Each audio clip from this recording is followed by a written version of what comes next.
I had to look up what a bandwagoner is Ah, because I've heard the term all my life.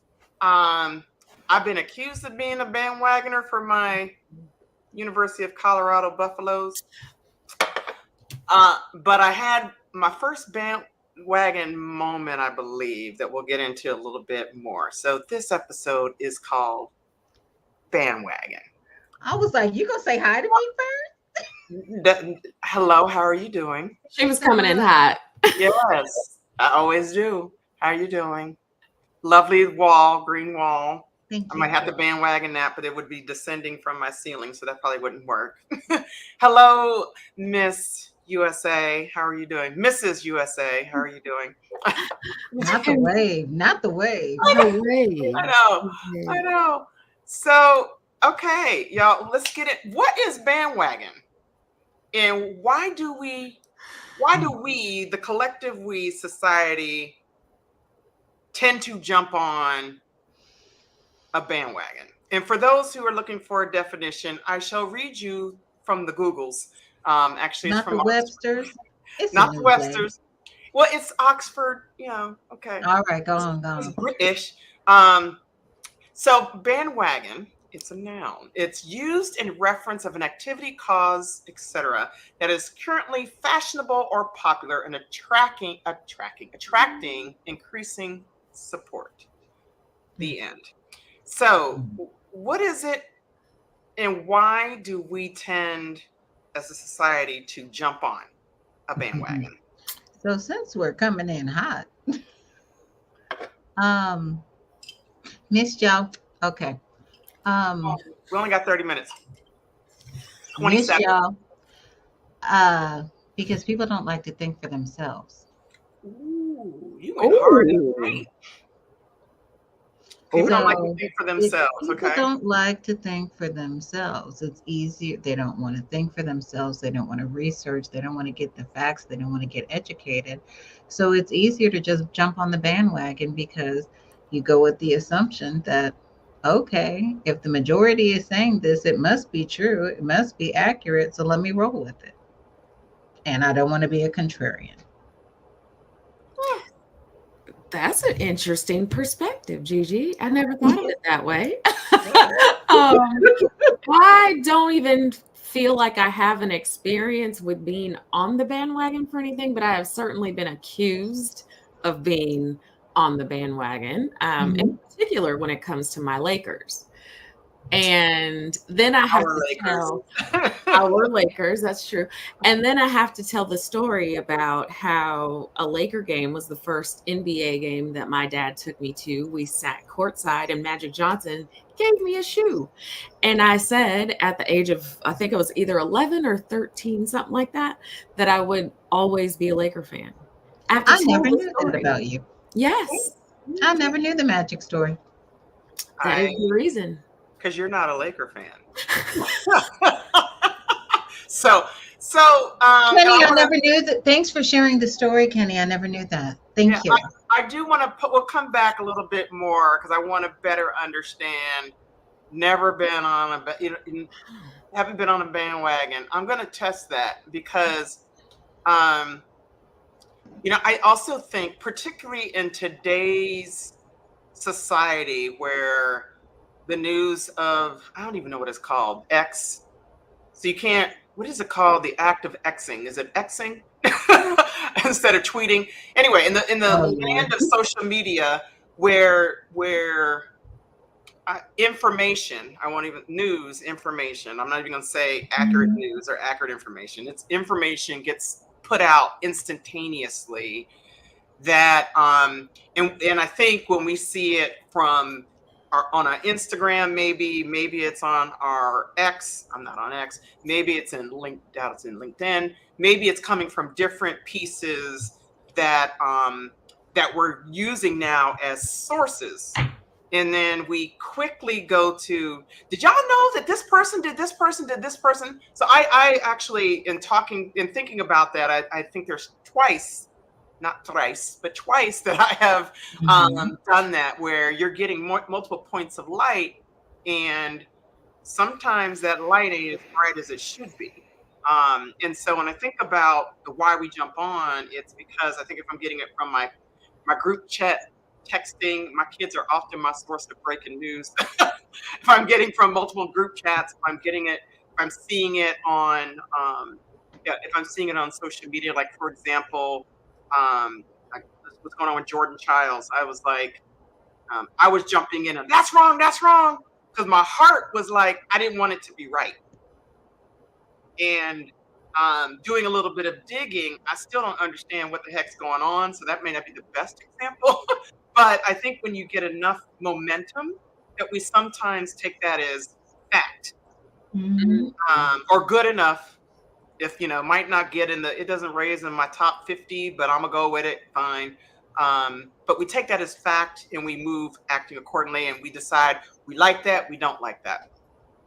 Is bandwagon always negative though? Well, good segue.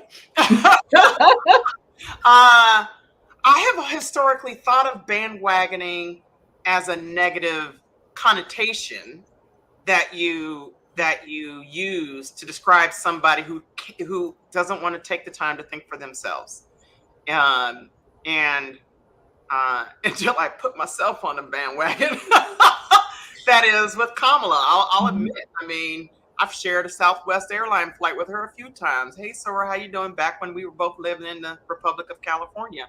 I know y'all have had interactions with her, but it wasn't until I don't even think it was 24 hours after President Biden backed out that I was like, let's go, I'm in for her. It took me a full 24 hours.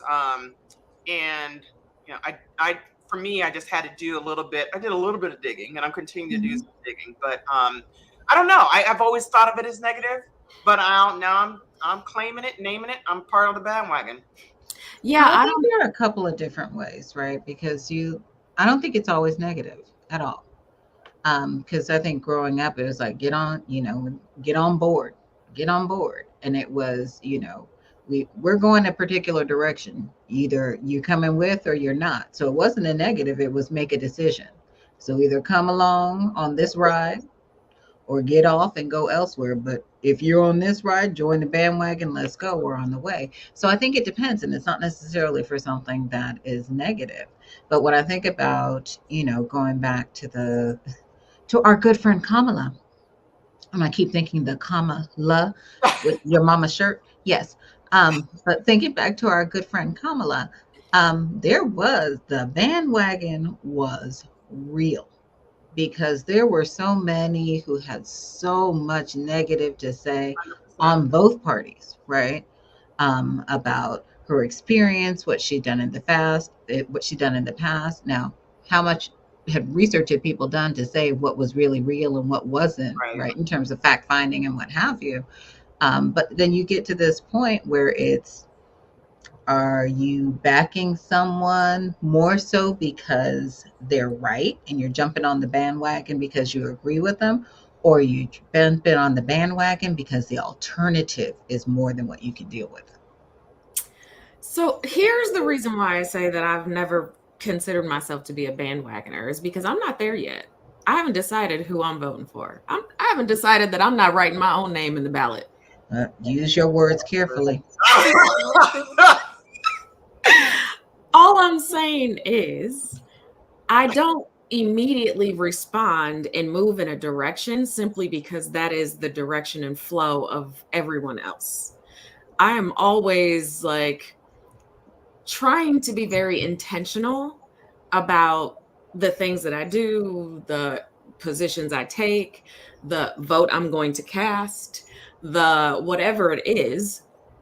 X, put whatever you want to put in the X box. Very intentional about that. And so I think that's why I never really consider myself to have experience with hopping on a bandwagon, because I'm like, oh, okay, that's what everyone else is doing, and that's great.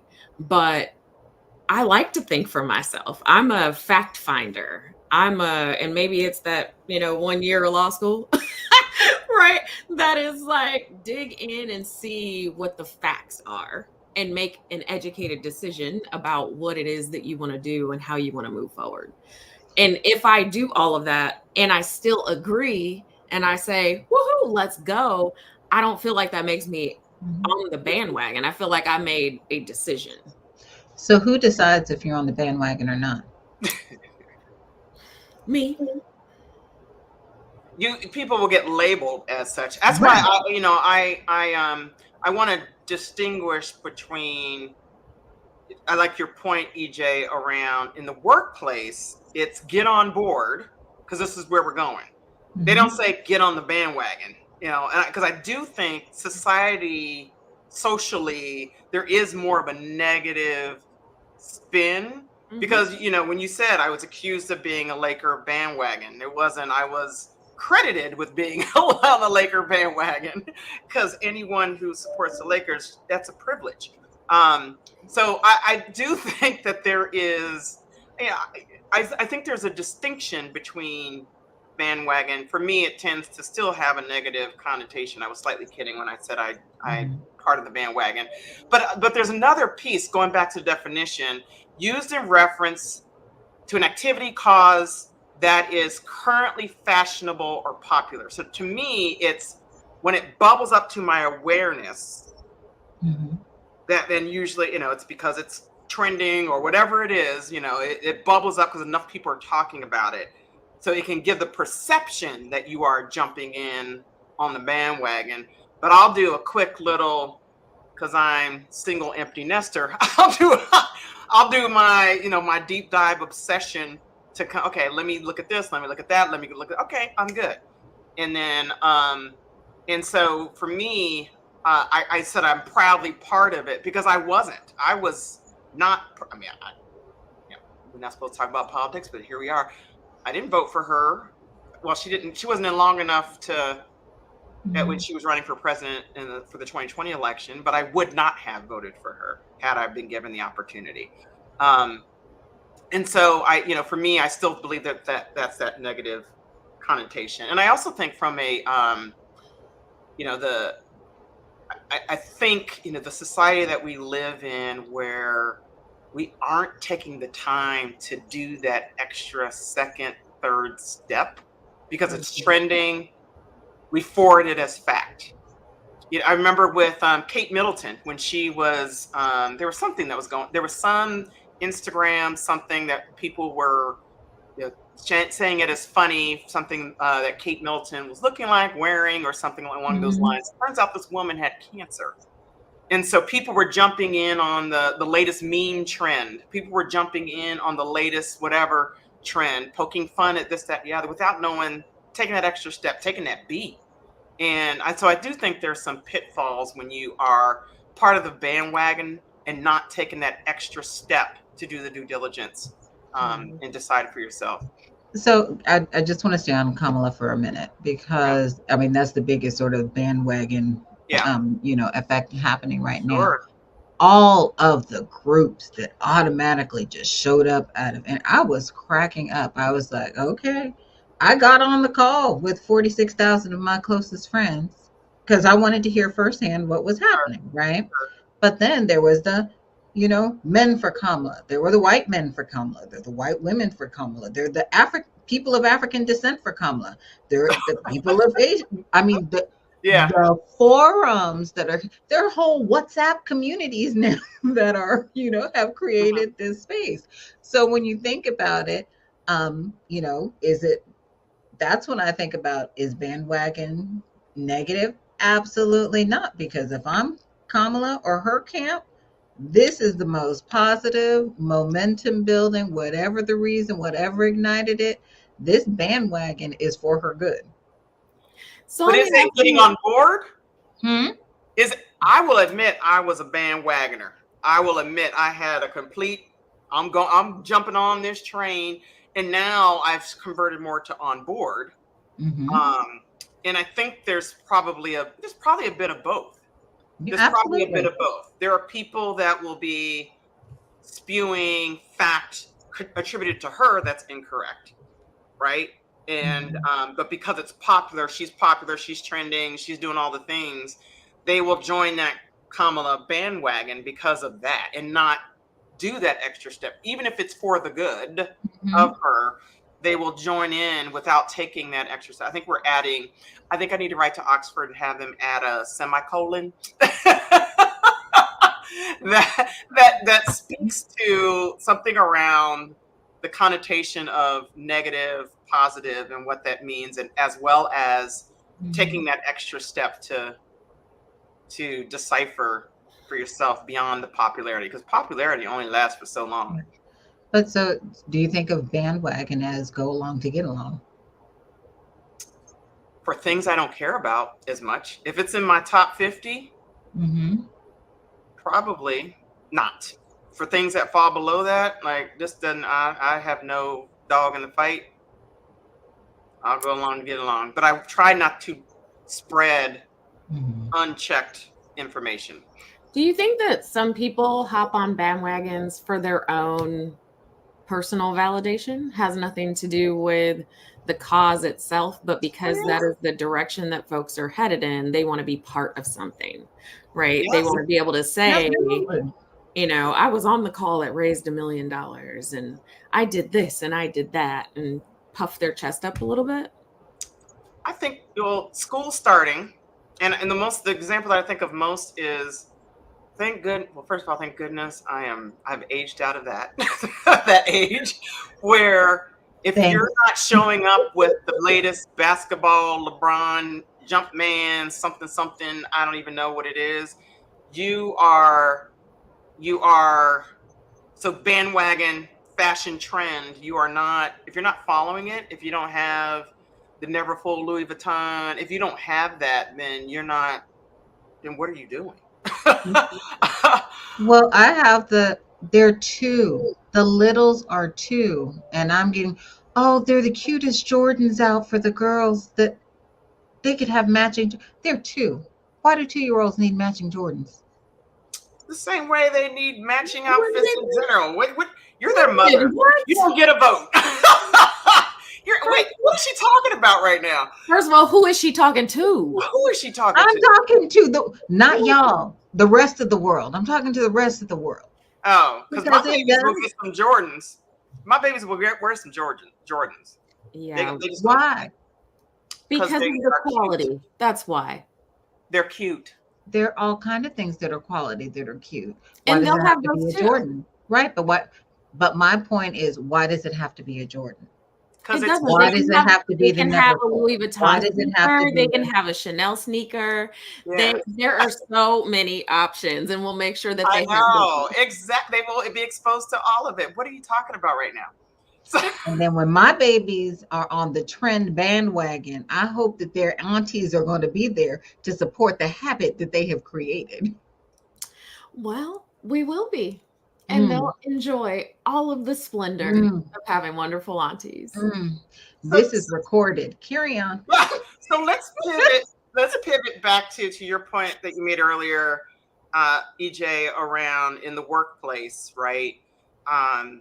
You know, there is, when the leader says, this is where we're going, you either get on board, you either with us or against us type of are there other scenarios where that shows up in the workplace? Kennedy, please. So here's the thing. I don't consider when a leader says, here is the strategy, the vision, the direction that we're headed, get on board. I don't see that as bandwagon. I see that as you got a decision to make. This is either the organization that you want to be part of or not, right? And if you want to be part of it, then you get on board. If you see something wrong with where they're headed, you speak up.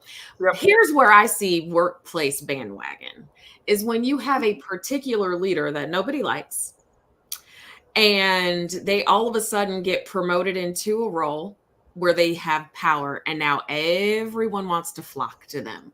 That is where I see bandwagon in the workplace. And it is so frustrating to watch because you know the stories that have been told about the person and about their leadership style and about who they are and how they operate.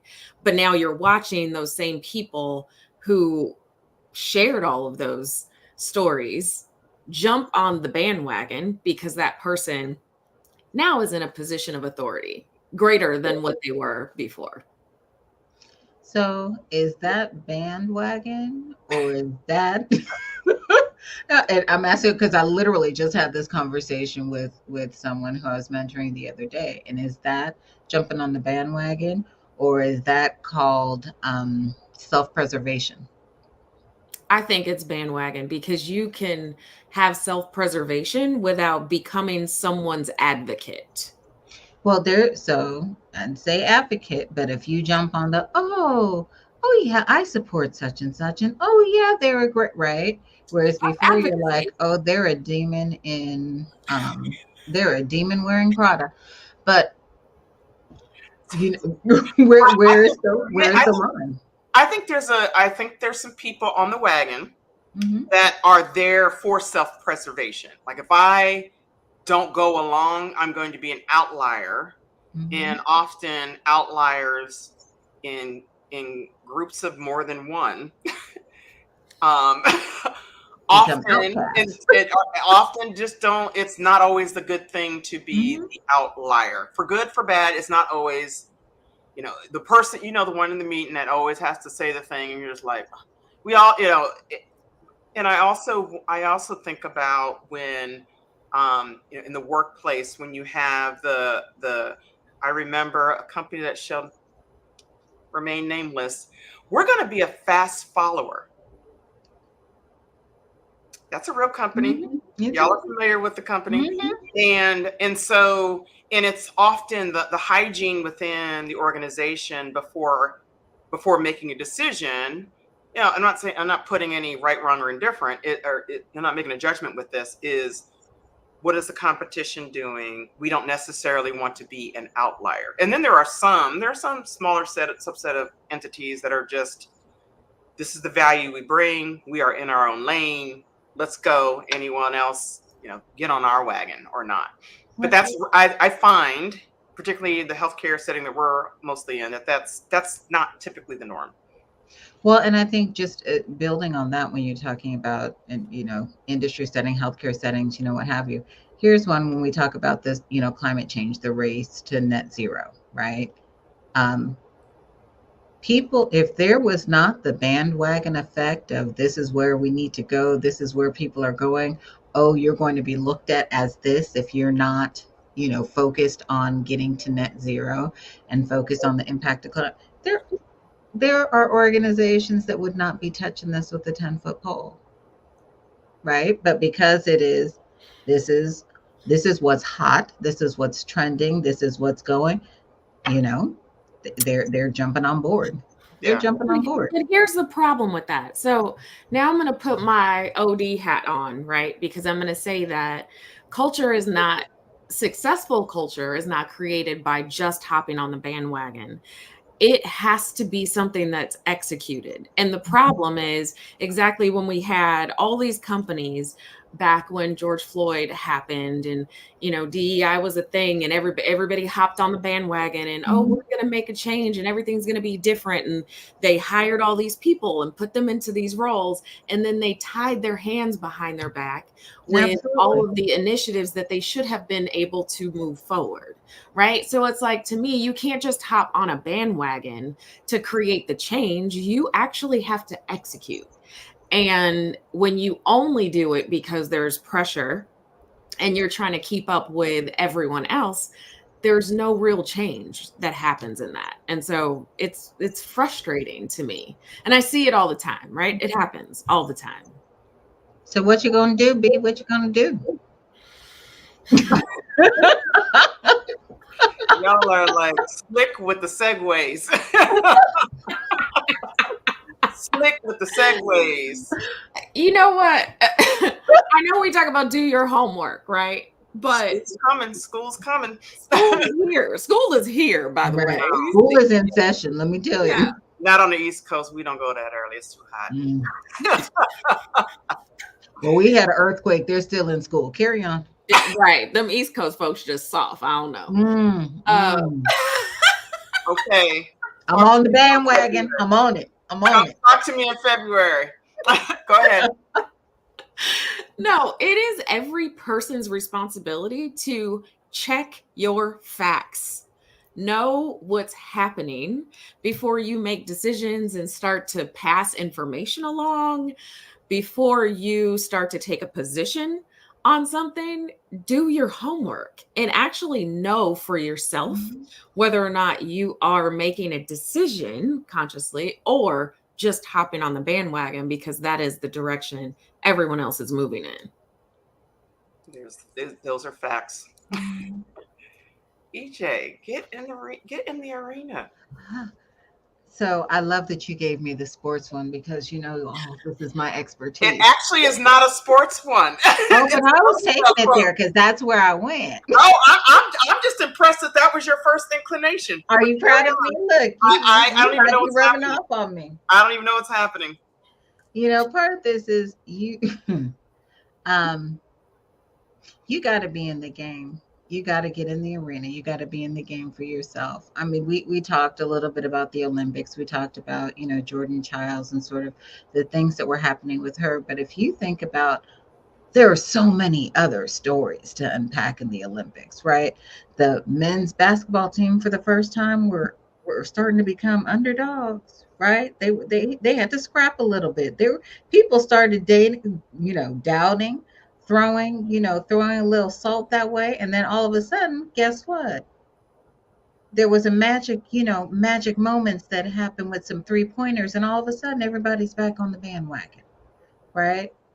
You got to do some stuff for yourself. You have to get in there, make a decision, and stand in your conviction that it really doesn't matter what the situations are that are happening around me, that are happening around you. Choose ye this day who you're going to serve.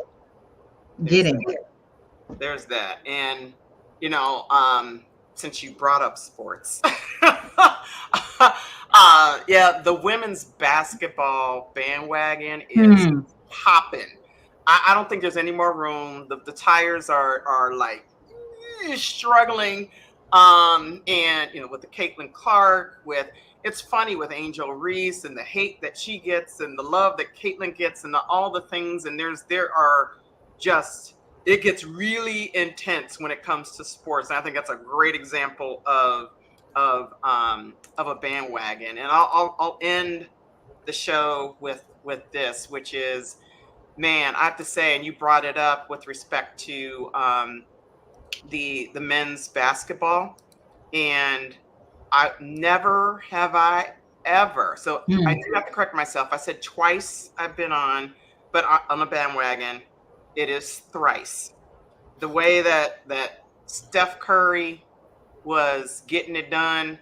I was excited to see Jason Tatum on the bench, but the way that I have never in my life rooted for Steph Curry to make a 3. Never in my life for him to make a 3. And that was very different for me. But once the medals were given, once the song was sung, I'm back. Lakers for life.